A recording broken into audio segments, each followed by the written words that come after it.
দেবদার টার্গেট 2026 সাল 2027 সাল এই সময়টাতে এসে দেবদার কোনো সিনেমা 50 কোটি টাকা বক্স অফিস কালেকশন করবে।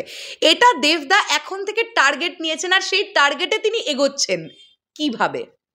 হ্যালো এভরিওয়ান, আমি পৌশালী চলে এলাম আরও একটা নতুন ভিডিও নিয়ে। আশা করছি তোমরা সকলে খুবই ভালো আছো। আমরা এখন সত্যি কথা বলতে কি খাদানের এই সাকসেসটাকে প্রচণ্ডভাবে এনজয় করছি। দেবদা একটানা 7 দিন সিঙ্গেল স্ক্রিন ভিজিট করছেন এবং দেবদা যেখানে যেখানে যাচ্ছেন সেখানে জনজোয়ার, জনস্রোত, মানে জনস্রোতও বোধহয় কম বলা হচ্ছে যে পরিমাণ মানুষ আমরা দেখতে পাচ্ছি। আজকেও বেলঘরিয়ার চিত্র একই রকম ছিল এবং দেবদা যেখানে যেখানে যাবেন সেখানে চিত্র এই সেম থাকবে এবং প্রত্যেক কটা শো সোল্ড আউট যাবে, এগুলো জানা কথা আমাদের।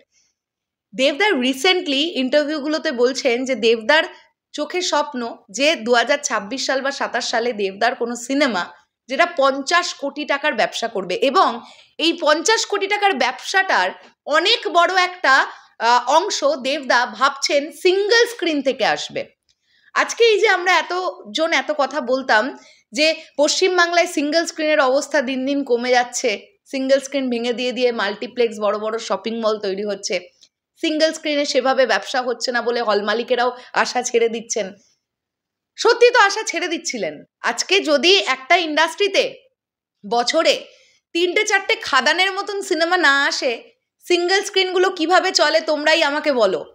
প্রথমত আমি জাস্ট একটা নর্মাল হিসেব তোমাদেরকে বললাম, জাস্ট নর্মাল ধরে নাও একটা বছরে টলিউড ইন্ডাস্ট্রি থেকে 100টা সিনেমা রিলিজ করলো। ওই 100টা সিনেমার মধ্যে 50টা সিনেমার লোকজন খোঁজই রাখে না, কোথা দিয়ে এলো কোথা দিয়ে চলে যাচ্ছে কেউ জানেও না। বাকি যে 50টা সিনেমা, সেই 50টা সিনেমা নিয়ে লোকজন অবগত থাকে যারা সিনেমা নিয়ে ইন্টারেস্টেড।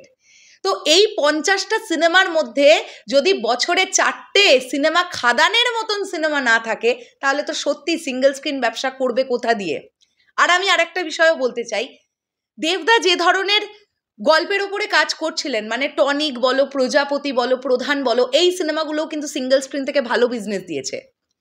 কাজেই সিঙ্গেল স্ক্রিনের একটা বড় ভরসার নাম পশ্চিমবাংলায় দাঁড়িয়ে এখন দেবদা, এটা আমরা সবাই এক বাক্যে বলতে পারি। আর এই উদ্যোগটা বা এই চিন্তা ভাবনাটা আজকের ডেটে দাঁড়িয়ে দেবদা ছাড়া আর কারোর পক্ষে করা সম্ভবই না। কারণ সিঙ্গেল স্ক্রিনে এই যে অ্যাকসেপ্টেন্সটা, এটা এখন দেবদার ছাড়া পশ্চিমবাংলায় আর তেমন কারোর নেই। খাদানের পরে তো আমরা এটা বলতেই পারি যে সিঙ্গেল স্ক্রিনের হল মালিকদের অনেক বড় একটা ভরসার জায়গা তৈরি হয়ে গেছে দেব নামটা। দেবদা বলছেন যে সিঙ্গেল স্ক্রিনগুলো রিনোভেট করার দরকার, অবস্থা ভালো নেই, কারণ সিনেমা চলে না, তাদের সিনেমা হলে দর্শক হয় না, তারা কিভাবে টাকা লাগাবে? এটা তো একটা বিজনেস, হল মালিকেরা কিভাবেই বা টাকা লাগাবে? কিন্তু আজকে যদি বাংলা মেনস্ট্রিম মশালা ছবি খাদান যেরকম ওয়ার্ক করে গেল, সেই রকম যদি আর বছরে 4টে ছবি, খুব বেশি হলে 4টে ছবি এরকম ওয়ার্ক করে, তাহলেই তো সিঙ্গেল স্ক্রিন মাথা চাড়া দিয়ে দাঁড়াবে। আমি গতকালই দেখছিলাম একজন হল মালিক, তিনি বলছেন যে খাদান দিয়ে আমরা যা ব্যবসা করেছি, গত 3 মাসের ব্যবসা আমরা খাদান দিয়ে করেছি গত 20-25 দিনে। ভাবো, 3 মাস সিঙ্গেল স্ক্রিনে কোনো সিনেমা চলছিল না, মানে দর্শক আসছিল না সিনেমা দেখতে। ওই 3 মাসের ব্যবসাটা 20-25 দিনে তুলেছে খাদান দিয়ে। এবং বলছে যে শুধু আমরাই নই, আমাদের সিনেমা হলের সামনে যে মানুষগুলো কেউ বাদাম ভাজা বিক্রি করে, রিক্সা চালক ভাইয়েরা যারা আছে, টোটো চালক ভাইয়েরা যারা আছে, সবাই ব্যবসায়িক যারা আছে তারা প্রত্যেকে ব্যবসা করেছে। এর ব্যবসাটা হওয়ার কারণটাই হচ্ছে লোকজন সিনেমা হলে আসছে সিনেমাটা দেখতে। তো সিঙ্গেল স্ক্রিনের সিনেমা তৈরি হতে হবে তো বাংলা থেকে।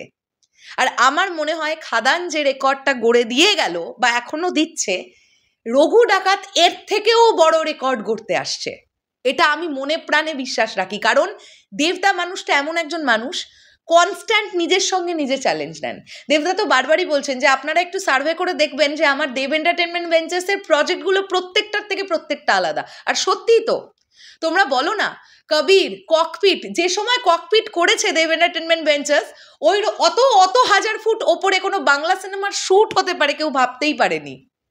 কবিরের মতন একটা স্ক্রিপ্টে কাজ করেছে দেব এন্টারটেনমেন্ট ভেঞ্চার্স। হবুচন্দ্র রাজা, গোপুচন্দ্র মন্ত্রী, এইরকম একটা এক্সপেরিমেন্টাল কাজে দেবদা ছিলেন। বাঘা যতীনের মতন একটা প্রজেক্ট প্রডিউস করেছে দেবদা, এছাড়াও আরো অনেক। তো দেব এন্টারটেনমেন্ট ভেঞ্চার্স যদি আমরা টলিউড ইন্ডাস্ট্রিতে দাঁড়িয়ে বলতে পারি যে সবচাইতে বড় এক্সপেরিমেন্টাল প্রোডাকশন হাউস কোনটা, তাহলে এক বাক্যে আমরা দেবদার হাউসের নামটার কথাই এখন বলবো। আমি উইন্ডোজের নামও বলবো না এই কারণ উইন্ডোজও কিন্তু একটা গতে বাঁধা টাইপের ছবি করে। কারণ উইন্ডোজের সবাই এখন বুঝে গেছে যে দর্শক এই পালসটা আমার ধরতে হবে, এইটা ধরলে দর্শক খাবে। তাদের মধ্যে এক্সপেরিমেন্টাল প্রজেক্ট তারা রিসেন্টলি করা শুরু করেছে, রক্তবীজ থেকে ধরে নাও। কিন্তু দেব এন্টারটেনমেন্ট ভেঞ্চার্স যবে থেকে মার্কেটে এসছে তবে থেকে তারা চেষ্টা করে যাচ্ছে একটার থেকে আরেকটা কিভাবে ভিন্ন করতে পারা যায়। এবং আমি তো বেজায় খুশি হয়েছি রঘু ডাকাতের সঙ্গে দেব এন্টারটেনমেন্ট ভেঞ্চার্স নামটা জড়িত হয়েছে। মানে প্রমোশন যে কি লেভেলের হবে আইডিয়া করতে পারছে না কেউ। আমি জানি না দুর্গাপুজোর বাকি যে সিনেমাগুলো আসবে তারা কিভাবে তাদের প্রমোশনাল প্ল্যানিং সেট করবে।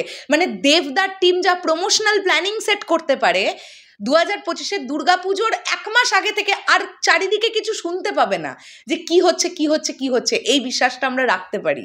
রঘু ডাকাত দেবদার কাছেও একটা ড্রিম প্রজেক্ট, এবং দেবদা অবশ্যই তিনি তার 200% দিয়ে চেষ্টা করবেন এই প্রজেক্টটাকে যেন ঠিক এইভাবেই, যে দর্শকরা খাদান দেখেছে সেই দর্শকরা যেন খাদানের চাইতেও বেটারভাবে এনজয় করতে পারেন রঘু ডাকাত দিয়ে, সেই চেষ্টাটা নিশ্চয়ই দেবদার মধ্যে থাকবে।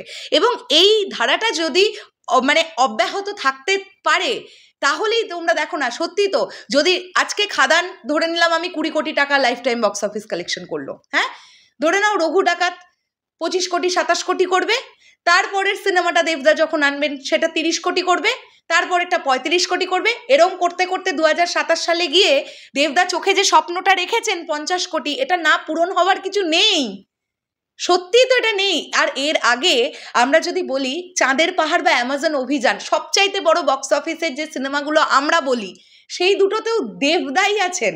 মানে দেবদা না একটা লাকি চার্ম বক্স অফিসের জন্য, এটা আজকে বলে নয়। দেবদা যতগুলো প্রজেক্ট করেছেন, হ্যাঁ কোনো অভিনেতারই 100% সমস্ত প্রজেক্ট ব্লকবাস্টার হতে পারে না। সমস্ত সুপারস্টার মেগাস্টারদের ফিল্মোগ্রাফি দেখে নাও, সবারই ক্যারিয়ারে ফ্লপ আছে, অ্যাভারেজ আছে, ডিজাস্টার আছে, বা সুপারহিট আছে, হিট আছে, ব্লকবাস্টার আছে। কিন্তু যদি আমরা দেবদার গ্রাফ রেটটা দেখি তাহলে আমরা দেখব হিট সুপারহিট ব্লকবাস্টারের পরিমাণটাই বেশি, অ্যাভারেজ বা ফ্লপের পরিমাণটা কম। তো যাই হোক, আমরাও সবাই, আমরা যারা বাংলা সিনেমা সাপোর্টার, আমরাও সবাই চোখে এই স্বপ্নটা রাখি যে পশ্চিমবাংলার সিনেমা একদিন এরকমটা আসবে যেদিন 50 কোটি টাকার ব্যবসা করবে। এই সুদিন হয়তো আসতে আর বেশি দিন বাকি নেই। আর এটা দেবদার দ্বারাই পসিবল পশ্চিমবাংলায় দাঁড়িয়ে। আমি তো বারবারই এই কথাটা বলছি। তোমাদের কি বক্তব্য এটা দিয়ে অবশ্যই কমেন্ট করে জানাতে পারো। আসছি আবার খুব শিগগিরই নতুন কোনো ভিডিও নিয়ে। তাহলে এখনের জন্যে টাটা।